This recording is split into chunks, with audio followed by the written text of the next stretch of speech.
Oh, ayan na. Nagpapalaga na tayo. Kasasabi pa lang na medyo lalagyan ng cut-off ang inuman. Eh, ito na. Rotatatatatatatatata. Ganyan, may mawawala ng trabaho. Ang dami na kagad reaksyon.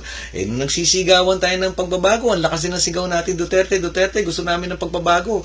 Well, siyempre, alam nyo, hindi naman siya magician, hindi naman siya genie na pag upo-upo niya, lahat ng mababago, may hihingin siya sa atin na kasama dun sa matinding recipe para ma-achieve yung gusto natin mangyari. Siyempre may sakripisyo rin naman may sakripisyo rin na aantayin sa atin, hindi ba? At saka ito na rin ang isipin nyo. Malaki-laki matitipid din nyo kung sakasakaling mababawasan naman talaga ang pag-inom di ba? Sa sigarilyo pa lang. Sigarilyo, pagpalagay natin nagbabudget ka ng 50 pesos sa isang kaha. 50 pesos ang kaha, multiply mo sa araw-araw na times 30, 50 times 30, di ba? 1.5? Oh, 1.5 sa isang buwan yun, ha? Ngayon, i-multiply mo na isang taon yan, times 12.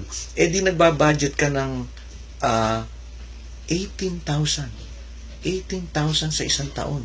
Para lang sa sigarilyo mo. 18,000.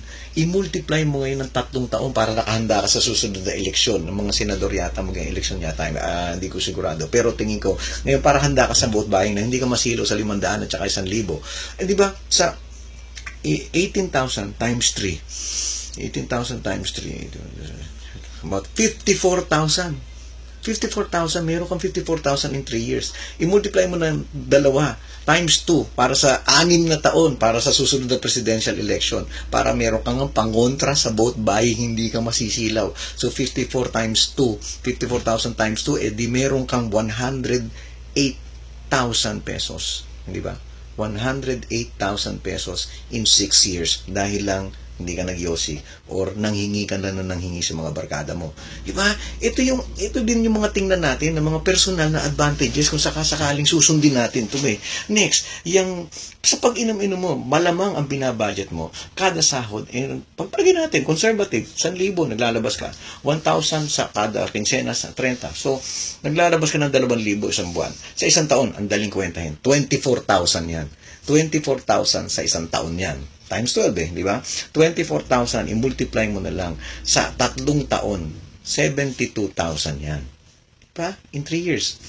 In 6 years, 24,000 times 6 is 144,000. 144,000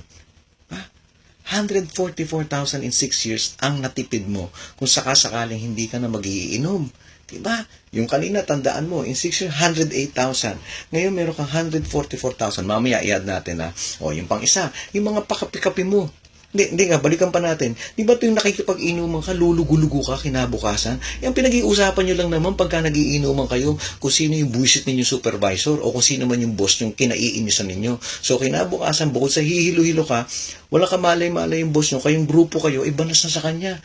Hindi nakakatulong yan Hindi nakakatulong, maniwala kayo. Yun lang naman hindi naman love life, di ba? Kung di love life, kung sino yung kinabubusitan nyo na manager, boss, o kung ano pa man. Basta nagpapalitan lang kayo ng inyong kanya-kanyang miserableng pananaw. Di ba? Hindi healthy Next, yung mga pasosyal-sosyal nating attitude, gustong-gusto natin, nagkakapi-kapi tayo, ng mahal, na naka-paper cup lang naman, di ba? Kadalasan ang budget mo sa Starbucks, mga 150, if I'm not mistaken. 150, isang lago ka ng kape, di ba? Tapos mababad ka doon, lalagay mo yung mga gadgets mo, yung mga phones, kung naka S7 ka, o kung naka iPhone 12, tapos lalabas mo yung mga power bank. Alam mo, gusto mo rin lang umeksena, bumili ka ng Motolite. Yun na ikabit mo dyan, yung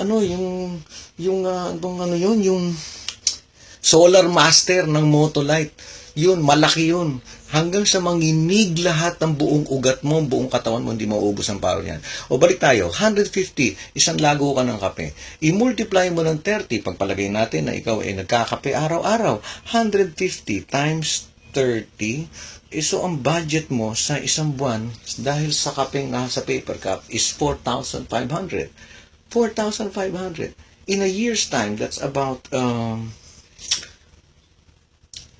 54,000 pesos. Tama ba? Oo. 54,000 pesos. Yun ang budget mo. Yun ang budget mo sa isang taon. Ipaandarin mo yan hanggang 6 na taon para susunod na eleksyon. That is 324,000 pesos. Yan ang budget mo sa 6 na taon. At yaan ang meron ka kung sakasakaling ba iiwasan mo yan. Hindi ba? Yan ang magkakaroon ka. I-add natin ngayon yung tatlo, yung 108,000, 144,000, and 324,000. Magkano yun? 108,000 plus 144, ikwentahin natin. 252,000 in 6 years. I-add mo pa yung 324, 576,000 pesos in 6 years. Ano? Sumunod na lang tayo.